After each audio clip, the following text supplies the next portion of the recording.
Hello guys, welcome back to my channel the new chapter.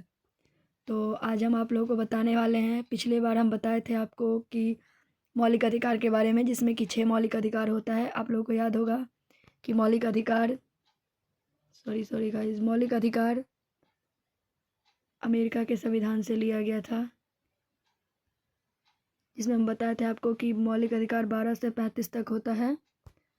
और जिसमें कि हम आपको 6 मौलिक अधिकार बताए थे। 6 होता है, जिसमें कि हम 2 आपको बता दिए थे। एक समानता का अधिकार, एक समानता का अधिकार और एक स्वतंत्रता का अधिकार। एक समानता का अधिकार, एक स्वतंत्रता के अधिकार के बारे में बता दिए थे। जैसे कि हम बताए थे आपको समानता के अधिकार। समानता के अधिकार में पहला होता है, दूसरा होता है स्वतंत्रता का अधिकार।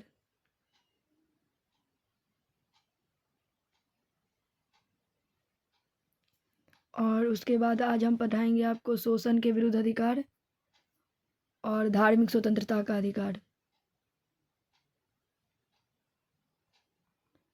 उसके बाद जो बचेगा वो हम आगे क्लास में आपको बताएंगे। तो चलिए आज हम आपको बताते हैं धार्मिक शोषण के विरुद्ध अधिकार के बारे में।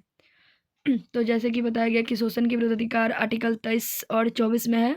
यह अधिकार सुनिश्चित करता है कि किसी व्यक्ति की गरिमा के साथ समझौता ना हो, यानी मानव तस्करी और जबरन श्रम के बारे में बताया गया है कि अनुच्छेद इंसान की खरीद बिक्री बेगारी बिना पैसा दिए जबरदस्ती काम करते हैं, तो आर्टिकल 23 में है।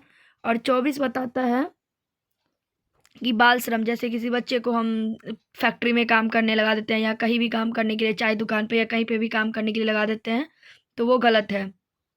तो आर्टिकल 23 और 24 हमें यही बताता है शोषण के विरुद्ध अधिकार की शोषण नहीं होना चाहिए। और धार्मिक स्वतंत्रता के अधिकार, धार्मिक स्वतंत्रता के अधिकार में बताया जाता है, धर्म से रिलेटेड है। जैसे कि भारत में धर्म को एक निजी माना गया है।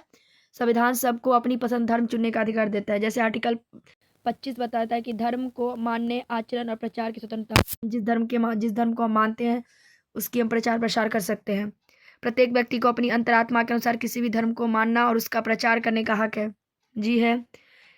जैसे उसके बाद आर्टिकल 26 में बताया गया कि धार्मिक मामलों के प्रबंधन, अगर हम कोई भी धर्म मानते हैं और उसका प्रबंधन करना चाहते हैं या कोई भी कुछ भी अगर हम संस्थान वगैरह बनाना चाहते हैं या कर लेना चाहते हैं तो हम ले सकते हैं।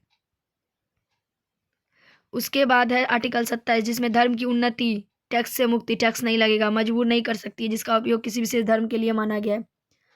उसके बाद अनुच्छेद 28, जिसमें बताया गया कि धार्मिक शिक्षा के मामले में स्वतंत्रता, मतलब अगर हम जैसे पूरी तरह से सरकारी सहायता प्राप्त शिक्षण संस्थान में कोई भी धार्मिक शिक्षा नहीं दी जाएगी, मतलब कोई विशेष धर्म के बारे में हम नहीं बता सकते हैं किसी के बारे में। तो आइए तुलना भी कर लेते हैं कि शोषण के विरुद्ध अधिकार और धार्मिक स्वतंत्रता में 23-24, जिसमें कि शोषण के विरुद्ध अधिकार में बताया गया गुलामी और बाल मजदूरी को खत्म करना। मतलब ये है शॉर्ट नोट, इसे कह सकते हैं तुलनात्मक तालिका, जिसमें कि हम शॉर्ट नोट्स के माध्यम से इतना रटने की जरूरत नहीं है। और धार्मिक स्वतंत्रता यानी 25 से 28, भारत को धर्मनिरपेक्ष बनाए रखना और सबको पूजा की आज़ादी देना। क्या उसके बाद आज हम आपको ये बता दिए। उसके बाद नेक्स्ट डे हम आपके लिए लाएंगे अगला मौलिक अधिकार। उसके बाद हम सोच रहे हैं कि कंपाइलेशन करके एक जगह डाल दें। तो आशा करते हैं कि आप लोग समझ गए होंगे। चलिए, धन्यवाद। और चैनल को लाइक, सब्सक्राइब, शेयर करना बिल्कुल ना भूलिए।